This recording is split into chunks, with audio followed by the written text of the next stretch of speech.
Assalamualaikum warahmatullahi wabarakatuh. Saya Putri Rizky dari Hukum Pidana Islam 1A dengan NIM 1022000039 dengan mata kuliah Kewarganegaraan dengan materi HAM.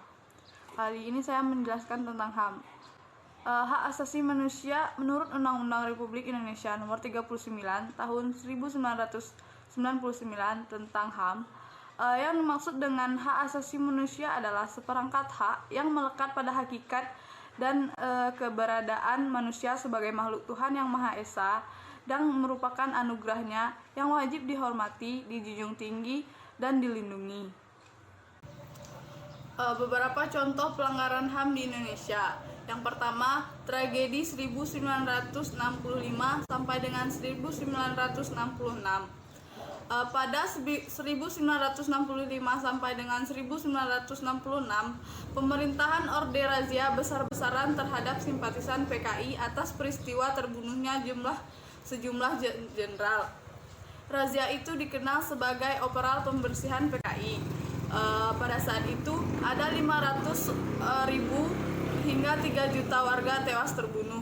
Ribuan lainnya diasingkan dan sisanya hidup dia mendapatkan stigma sebagai PKI. Akibatnya Komnas HAM balik menuding Komando Operasi Pemulihan Keamanan atau semua panglima daerah yang menjabat sebagai pihak yang bertanggung jawab. Sayangnya pada tahun 2013 Kejaksaan mengembalikan berkas ke Komnas HAM dengan alasan yang tidak jelas. Yang kedua, kasus penembakan Petrus pada tahun 1982 sampai dengan 1985. Kasus penembakan misterius Petrus merupakan operasi rahasia yang digelar mantan Presiden Soeharto dengan dialih mengatasi tingkat kejahatan di Indonesia. Operasi ini melakukan penangkapan dan pembunuhan terhadap orang-orang yang dianggap mengganggu keamanan dan ketentraman masyarakat, khususnya Jakarta dan Jawa Tengah.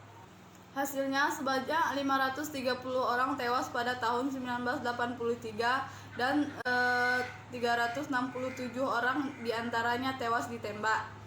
Pada tahun 1984, 107 orang tewas dengan 15 orang tewas ditembak. Kemudian pada tahun 1985 tercatat 74 orang tewas dengan 28 diantaranya tewas ditembak.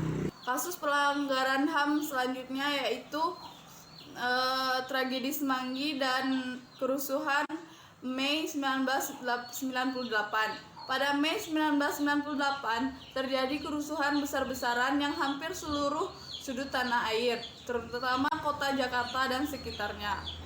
Kerusuhan ini mengakibatkan ribuan orang tewas, ratusan wanita menjadi korban pemerkosaan, dan tertembaknya sejumlah mahasiswa peserta demonstrasi. Dalam proses hukumnya, Kejaksaan Agung mengatakan kasus tersebut bisa ditindaklanjuti apabila ada rekomendasi dari DPR ke Presiden.